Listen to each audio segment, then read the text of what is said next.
Yes, nkuletedde abantu babiri ng'abantu ababiri bano bonna tubamanyidde mu content. Tujjeko ebirala nti abamu bayimbi.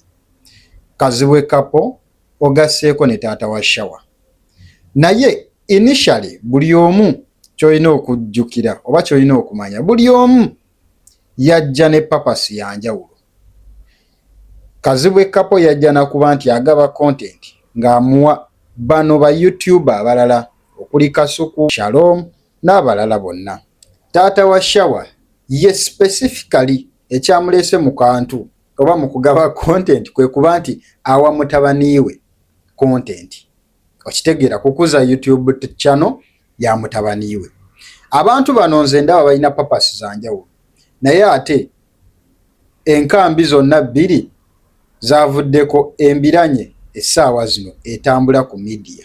Wuliriza, njagala owulirize ku bigambo bya Kazibwe Kapo ng'agezaako ku advisinga taata wa Shower ne mutabani we Shower ku bigenda maaso naddala ku bya content ne type of content bwe bakola. Tumalirize tubeeko ebintu bye tuyiga mu bigenda maaso eri abantu bano ababiri. Njagala owulirize Kazibwe Kapo advice gye yawadde taata wa Shower, then tuwulirize ebiddako. N'abazadde bavudde ku mulamwa.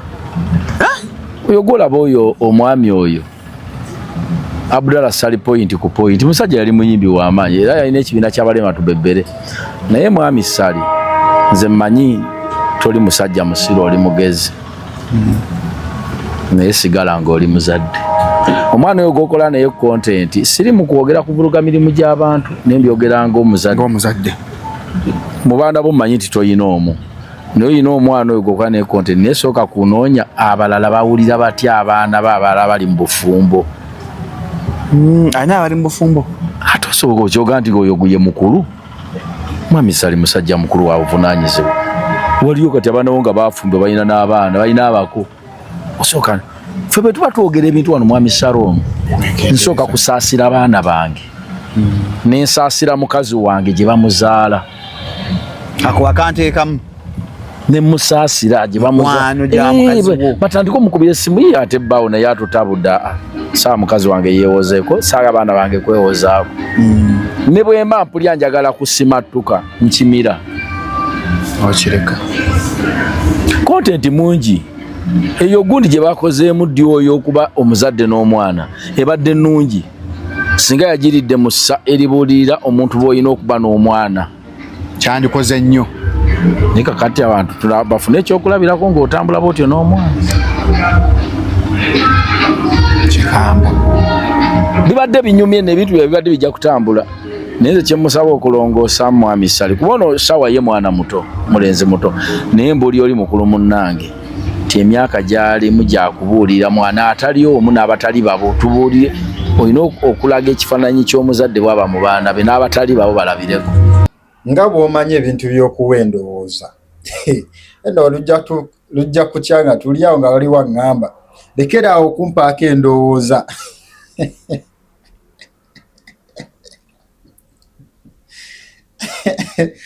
Naye nze munsaasire kubanga ngenda bbawaako endowooza mu mbeera yonna paka we munansanga.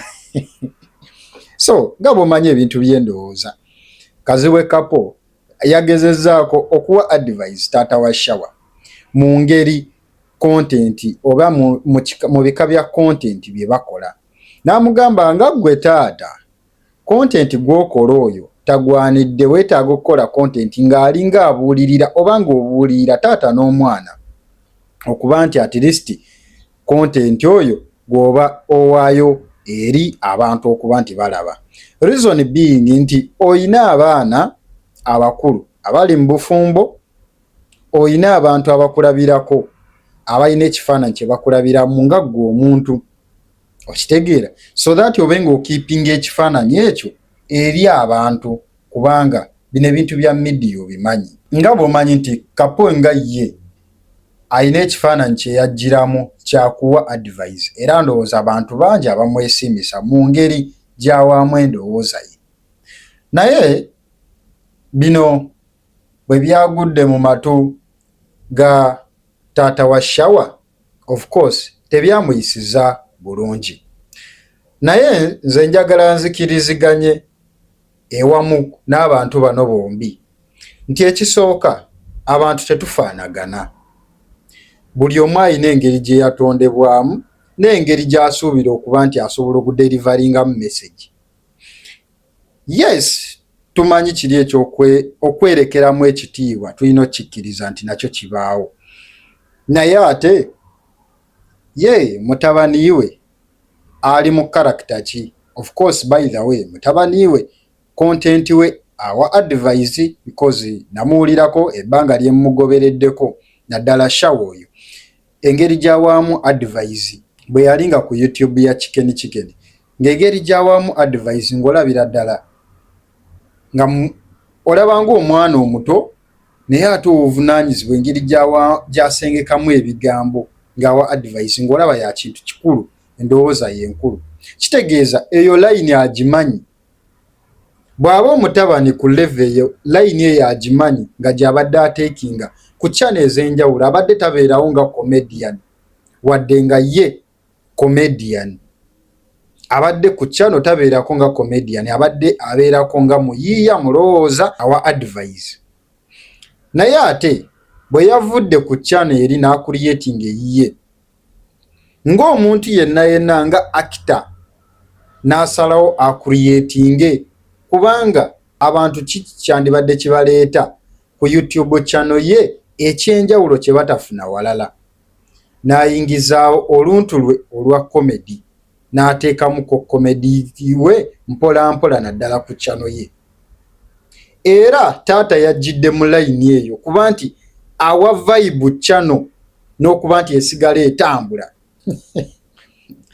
Taata yajjidde mu vibe eyo okuba nti awa channel vibe ebenga etambula naddala ng'eddukira ku speed ey'ekitalo. Taata we yagwiridde mu mbi za kapo. Wuliriza taata bambi bye yazzeemu naddala nga kapa amukoze eki agezezaako omuwabula. Yazzeemu n'obulumi n'obukkakkamu, yakaabye ne ku maziga. Kyemmanyi mwabirabye. Naye tugenda sympathizinga naye tubeeko ebintu ebimu naffe bye tugattako naddala ku content we gwakola. Wuliriza taata wa Shawa. Siri mugagga nga Sudiru, siri mugagga nga Kapo, siri mugagga nga ggwe nti bw'onoovaawo abaana olina kyobakoze eki kyobalekedde. Nze abaana bange sirina kyembalekedde, ate sikyali mu myaka egikolerera future. I'm living my present.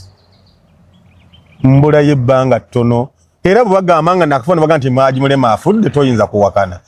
Nina emyaka 64 mu gwokubiri mpeza 65 onkyasuubiramu ki kye nnwanirira mu maaso. Nsigazza ebintu ebi kusanyusa abaana bange na kubasabira nnyo babeere nga basobola okuyimirirawo mu bulamu bwabwe beetuuseeko bibakola ki bye baagala.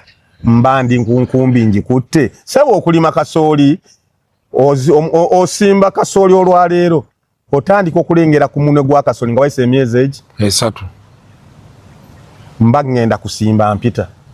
Taata muvubadde mufulobinga azanya Shamyandi Shawa naye nga bwe mba yanfukamire bintu ku musaalu ngamba omwana wange bw'aba ekyo kyagenda ofunamu ssente Allah kimugondeze ayitewo wallahi.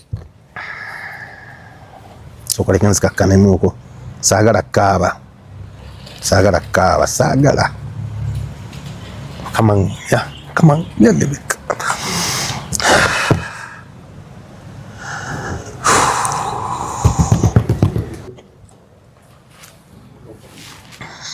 kama ngumyane mekaaba saagala bintu byokufa njagala mukama ngumye nsobola okumalayo enjagala okwogera. Omwana akugambye taata tugenda kwogera bwogezi kyenfunamu ssente ngoga sijja kwogera nga sina kye mutegekedde ng'ebigambo mbyogera ku kyalo n'ebibogerera bwereere ne batambayo wadde gwa Kasooke. Lwaki sijja ne njogera bigambo omwana wange babe anaafunamu ssente? Taata wa Shawa bw'ati bwe yayogedde ng'agamba musajja wattu mutabani we yamutuukira n'amugamba naye taata ogenda kujja wano oyogere bwogezi bigambo era kyenfunamu ssente munnaye. Jangu oyogere ebigambo kubanga nze kyenfunamu ssente. Musajja wattu najja agezeeko okwogera agatte kuki ku mutabani we era n'atunnyonnyola nti munnaye yebbanga lyabaddewo akoze naye talina abaana byabateekeddeteekedde.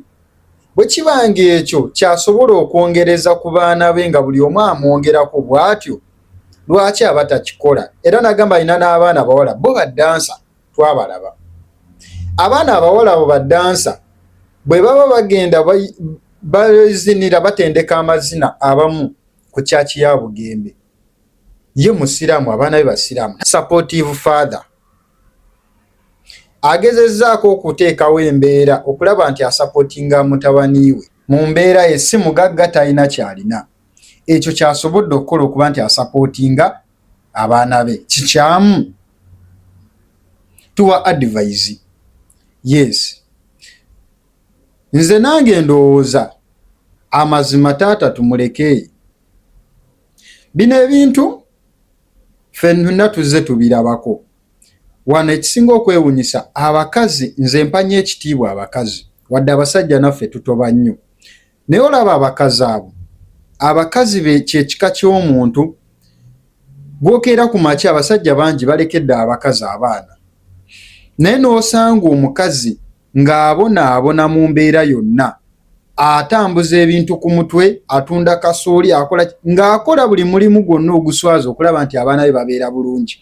Tewali n'omu yali agezezaako bakritisayizinga. No one. It is unfortunate. Teri n'omu yali akeddeko kritisayizinga mukazi ng'akola okubaawo nti agezaako okuteekawo embeera eri abaana be okuba nti baba bulungi. Era bakritisayizinga musajja nti yalekawo ki? Famire. Okitegeera? Naye ng'ate abakazi ffenna tubalabyeko, babeera mu butale, babeera mu mbeera yonna nga bakola emirimu gyonna egiswaza egya buli kika, naddala nga babadde basingo mother babalekedde abaana. Taata avuddeyo agezaako okuba nti asenvulira mutabani we. Twalaba yaleeta ne famire, bwe baleeta famire ku channel ne tubirabako nga bonna basanyufu, nga waliwo abaana abazina, ng'abatabani be abakulu abamu omu muyimbi. Okitegeera? Naye ng'ate bakulaga nti basanyufu, famire yaabwe nsanyufu. Tukimanya ekitiibwa weekiri, tusobola okusigaza ekitiibwa eri ffe nga ffe abantu ne kyetuwa eri abantu eyo. Naye tetwerabira nti famire yaffe kyekisinga okubeera ekikulu. Kubanga lwaki bano abaana famire bw'ebeera ensanyufu ne babeera nga obulamu bwabwe bweyagaza amazima ga Katonda, n'abo abatulaba eri wabbali bagenda kubanga batulabira mu kifaananyi ky'abaana baffe. Kimanyi bulungi nti abaana ebeera nga mmira, oba abaana ebeera reflection yaffe abazadde. Omusajja lwaki tetumuleka n'abanga akola content we ne mutabani we? Tukimanyi content ono abantu bwe bagenda nga bakola nnyo content, atuuka n'afuuka part of you, n'otuuka ng'amazima tokyalina limiti nga okwawula okwewa ekitiibwa n'okuba nti olondawo okukola content. But of course ono omuntu mukulu, musajja wattu agambye nze nkyalina ki kyensobola okuba nti nkeera ku makya n'entaasa, oba kyensobola okukeera ku makya n'enkolerera abaana. Takiina emyaka gye egy'okukola nti okuba nti abeezaawo abaana be, of course giwedde. Bano abaana batabani we be bagenda okuba nti basobola okubeera balabira n'abaganda baabwe abato, naddala ku channel zaabwe singa zikeera ku makya ne zifuna ssente, oba ne bano abalala abakulu baba batandika okuba nti bye bakola babifunamu. Yes, wano waliwo omuzeeyi omu bamuyita muzeeyi Kawato, anyeenya ekiwato. Yatandikira lyali dduuka nga batunda ngoye, n'afuuka amanyi bamutwala ku stage ez'enjawulo. Sisuubira nti nawulirayoko omuntu agezaako mu criticizinga. yadde nga dyayennyenya bunyenya kawato tetumanyi ebyo biyambawa. Alina famire gyafuba nnyo okulabirira n'akawato ke kanyeenya sente zaafuna oba. We don't know about that, but we should appreciate efforts eteereddwamu naddala taata w'omwana ono okuba nti amubeererawo channel yo okuba nti etambula. These tobaawula nti ekisooka teweerabira nti omutabani he is a comedian kyekimubeezezzaawo. Kitegeeza tasobola kwawukana nnyo ku ekyo ate ng'ayagala creating ekintu ekyenjawulo. Ayinza obutaawukana nnyo ku ki kyakola oba kyafunyeemu ssente, ajja beera creative oli artist because comedy is art. Agenda kubeera eva creatinga okulaba nti ateekawo ekintu ekyenjawulo, ate ekyo ekintu ekyenjawulo kyagenda oteekawo alina okuba nga akiteeka ku channel ye. Tagenda keera ku makya akolenga mmwe abalala bye mukola nti mutuula butuuzi ne muwa ndowooza. Abantu abamu baakoowa endowooza, bantu abamu balina stress, tebaagala kuwuliriza ndowooza. Some people don't want to know about advice. Abantu abamu baakoowa tebaagala advice za. Naffe tweyogeza wano abamu batukoowa. Waliwo agenda n'okungamba lwaki otuwaako endowooza. Yes, I know. In the future, waliwo agenda okungamba lwaki otuwaako endowooza. But we should support these people. Tubenga tusobola okuba encouraginga taata okuba nti asobodde okubeererawo mutabani we. I loved the family.